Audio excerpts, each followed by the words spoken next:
ओम शांति। 19 मई 2026 प्रातः मुरली बाप दादा मधुबन।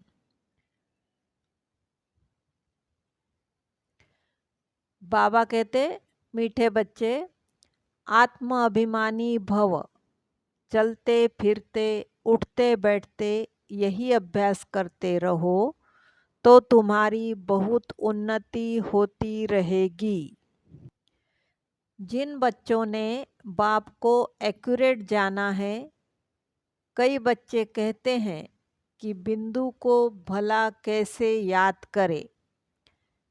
भक्ति में तो अखंड ज्योति समझ याद करते आए, अभी बिंदी कहकर मूंझ जाते हैं। इसीलिए पहले पहले यह निश्चय हो कि बाप अखंड ज्योति नहीं, वह तो अति सूक्ष्म बिंदु है, तब याद एक्यूरेट रह सकती है। यहाँ हिंदी भाषा ही चलती है। यह भाषा समझना सहज है और यह स्कूल भी वंडरफुल है।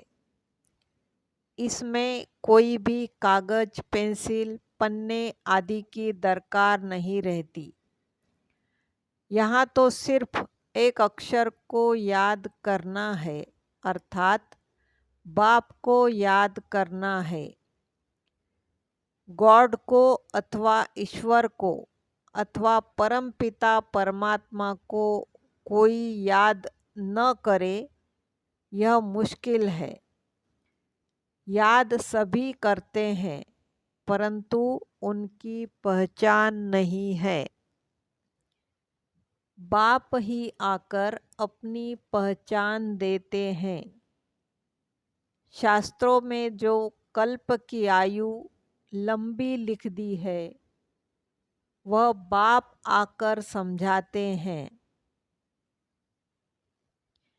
शिव के मंदिर में जाते हैं तो बुद्धि में आता है कि यह शिव बाबा है, निराकार है।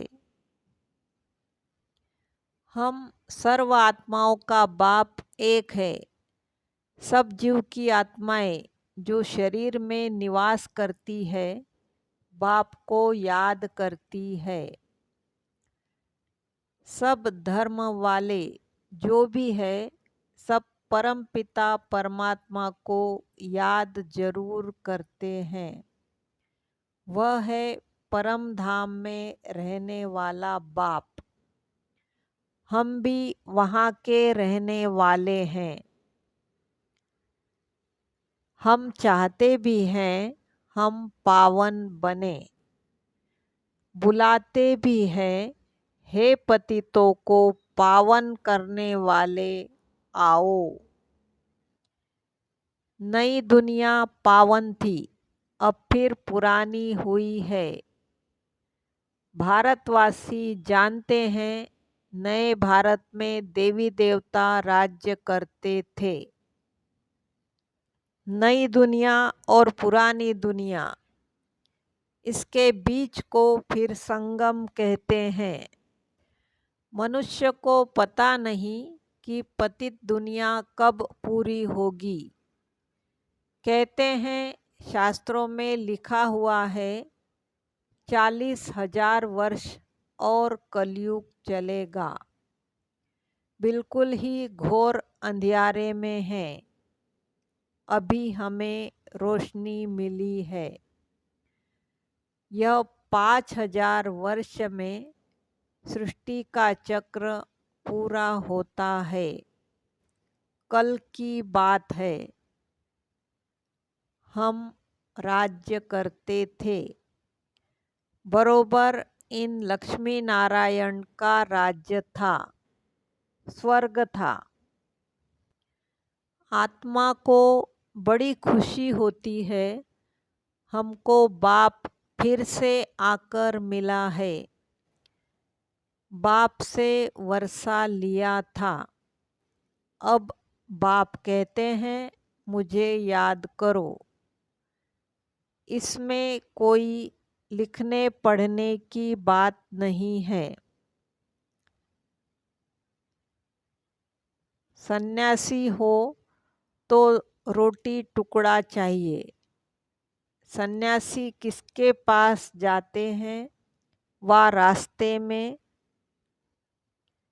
मिलते हैं तो रिलीजियस मनुष्य समझते हैं यह फिर भी पवित्र मनुष्य है, इनको भोजन खिलाना अच्छा है। अभी तो पवित्रता भी नहीं रही, बिल्कुल ही तमोप्रधान दुनिया है। बाप कहते हैं लिखने करने की भी कोई बात नहीं है।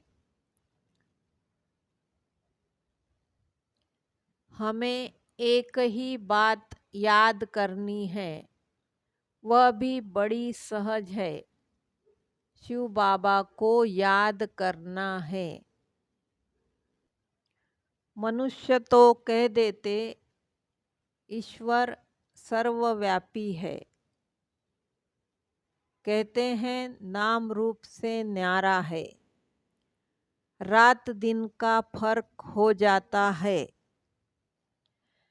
नाम रूप से न्यारी कोई चीज होती नहीं। फिर कह देते कुत्ते बिल्ली सब में परमात्मा है। अभी बाप अपना परिचय देकर कहते हैं मुझ बाप को याद करो। गाया भी जाता है सहज राजयोग। भक्ति मार्ग में हम शिव पर फूल चढ़ाते आए हैं।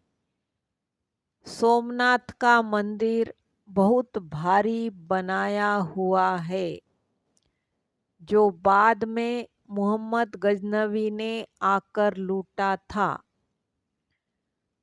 सोमनाथ का मंदिर भारत में नामी ग्रामी है। सबसे पहले तो शिव की पूजा होनी चाहिए। भला पूजा आदि करते आए, परंतु हमें यह पता नहीं था कि यह जड़ चित्र है। जरूर चैतन्य में आया होगा, तब तो वर्ष वर्ष शिव जयंती भी मनाते हैं। यह भी कहते हैं शिव परमात्मा निराकार है। आत्मा जानती है हम भी निराकार है। अभी हम आत्म अभिमानी बनते हैं, बहुत सहज है। हमारा बाबा ज्ञान का सागर है, सुख का सागर है, पतित पावन है। उनकी बहुत महिमा है। ब्रह्मा विष्णु शंकर की भी इतनी महिमा नहीं है। बाप ही आकर अपना परिचय देते हैं और फिर बच्चों को सारे सृष्टि के आदि मध्य अंत का समाचार भी सुनाते हैं। डिटेल में भी तो नटशेल में भी। अब बाप कहते हैं बच्चे तुमको पावन बनना है। उसके लिए एक ही उपाय है, मुझे याद करो। आत्मा ही कहती है हम पतित बन गए हैं, हम पावन थे। हर एक चीज पहले सतो प्रधान फिर तमो प्रधान होती है। शांति धाम में पतित होते नहीं। यहाँ पतित है तो दुखी है। जब पावन थे तो सुखी थे।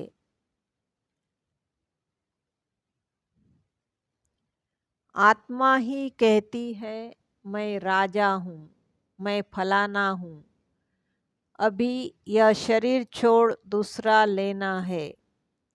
इसको कहा जाता है आत्म अभिमानी।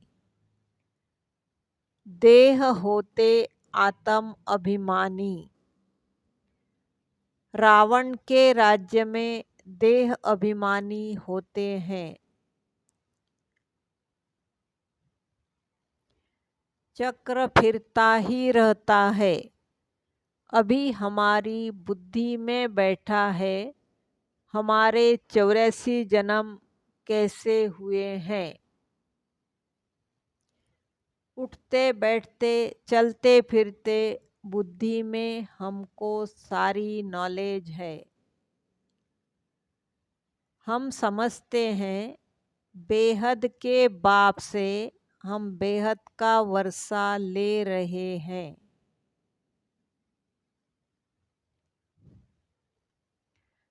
बाबा कहते हैं दाल रोटी खाना है और बाबा को याद करना है। 10 रुपए में भी मनुष्य पेट भरता है तो 10,000 में भी पेट भरता है। भिन्न भिन्न चीजें मनुष्य खाते हैं तो और ही बीमार पड़ जाते हैं। सन्यासी लोग घर बार छोड़कर जंगल में चले जाते हैं। तत्व को परमात्मा समझ याद करते हैं। समझते हैं हम ब्रह्म में लीन हो जाएंगे, परंतु ऐसे होता नहीं। आत्मा तो अमर है, लीन होने की बात ही नहीं है। बाकी आत्मा पवित्र अपवित्र बनती है। यह बना बनाया ड्रामा है जो फिरता ही रहता है। इन बातों को कोई समझते ही नहीं है। अभी हम जानते हैं हम ड्रामा प्लान अनुसार आए हैं।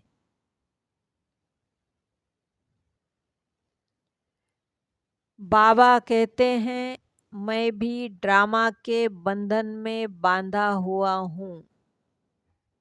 पतितों को पावन बनाने मुझे आना पड़ता है। तुम सतयुग में सुखी बन जाते हो। मैं भी जाकर विश्रामी होता हूँ परम धाम में। सेकंड बाय सेकंड जो भी चलता है वह ड्रामा की नूंद है। अब सिर्फ बाप और वर्षे को याद करना है। याद से हम एवर हेल्दी बनेंगे, यह धारणा की बात है। अच्छा, मीठे मीठे सिकिलदे बच्चों प्रति माता पिता बाप दादा का याद प्यार और गुड मॉर्निंग। रूहानी बाप की रूहानी बच्चों को नमस्ते। हम रूहानी बच्चों की रूहानी माता पिता बाप दादा को याद प्यार गुड मॉर्निंग और नमस्ते। शुक्रिया बाबा, शुक्रिया। वरदान सर्व के दिलों के राज को जान, सर्व को राजी करने वाले सदा विजयी भव। विजयी बनने के लिए हरेक के दिल के राज को जानना है। किसी के मुख द्वारा निकलने वाले आवाज से उसके दिल के राज को जान लो तो विजयी बन सकते हैं। दिल के राज को जानने के लिए अंतर्मुखता चाहिए। जितना अंतर्मुखी रहेंगे उतना हर एक के दिल के राज को जानकर उसे राजी कर सकेंगे। राजी करने वाले ही विजयी बनते हैं। स्लोगन: वैराग्य ऐसी योग्य धरनी है जिसमें जो भी फल डालेंगे वह फलीभूत अवश्य होगा। अव्यक्त इशारे: सदा अचल अडोल एकरस स्थिति का अनुभव करो। सदा उमंग उल्लास में एकरस रहने के लिए जो भी संबंध में आते हैं, चाहे स्टूडेंट चाहे साथी, सभी को संतुष्ट करने की उत्कंठा हो। जिसको भी देखो उससे हर समय गुण उठाते रहो। सर्व के गुणों का बल मिलने से सदा काल के लिए उत्साह एक रस रहेगा। गुणग्राही बनना है। ओम शांति।